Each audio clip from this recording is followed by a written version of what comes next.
Hey, so this week's topic is topic 27, which is bottom health. There are a number of things that have been suggested for me to talk about. I'm so sexually active that I go quite regularly for testing.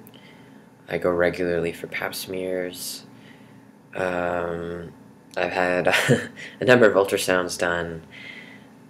It just, in terms, for me, what it comes down to is, yeah, it's uncomfortable at the moment, but the purpose of those healthcare providers that I am seeing isn't to make me uncomfortable, it's to ensure that I'm healthy. And I would like to remain healthy, so that's why I regularly go. Um, I am quite lucky in that I live in Toronto, so I've managed to find a number of healthcare providers who are quite trans-friendly. Sorry, my cat is in the blinds. um, and I'm also a patient at the Sherburne Clinic.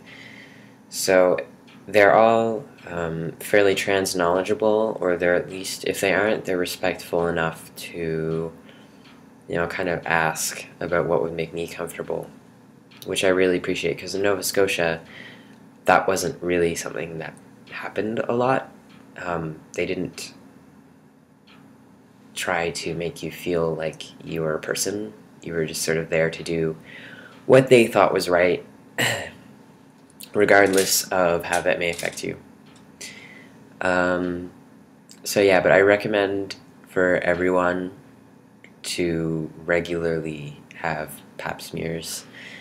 I think you're supposed to go every year, and I personally, because I also have other things going on down there not related to being sexually active, have to go a couple of times a year, just to make sure that there aren't any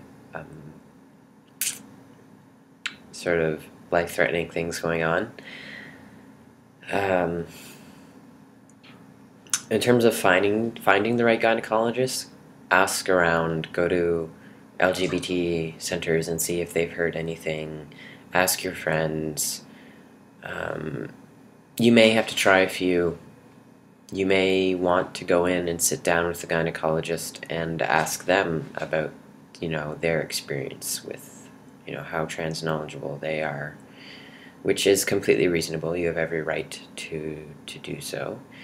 And actually having that discussion helps them, because they'll know your sexual history, about your partners, and that helps them sort of determine what you might be at risk for, what they should be paying attention to a little more closely. What else can I say? Testosterone.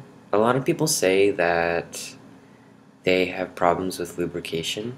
That's usually not a problem for me. I've been fairly lucky in that regard. I had a really high sex drive before testosterone, and for the first 9 months on testosterone, that disappeared, and then, around month 9, it came back, and it's been crazy ever since. I do have lube on hand, though, just in case. I found some really awesome hypoallergenic lube from Come As You Are. It's a sex store. I think they're only in Toronto. They might be elsewhere, though. But you can order it online. I ordered it because I was getting a binder at the same time, and if you spent something like $50 or more, you got free shipping. And so it was actually cheaper to buy the lube and the binder than to just buy the binder and pay for shipping. But yeah. Anyway, it's an awesome lube because it's hyperallergenic. It works with all kinds of condom types, and I would be completely shocked if anybody was ever ended up being allergic to hypoallergenic lube. What else? In terms of if you are having trouble with lubrication, that's definitely a big issue, because that puts you at risk for, or higher risk for, sexually transmitted diseases, and that sort of thing. So you really need to, if you are engaging in penetrative sex of any sort, you really need to be using lubrication in that case.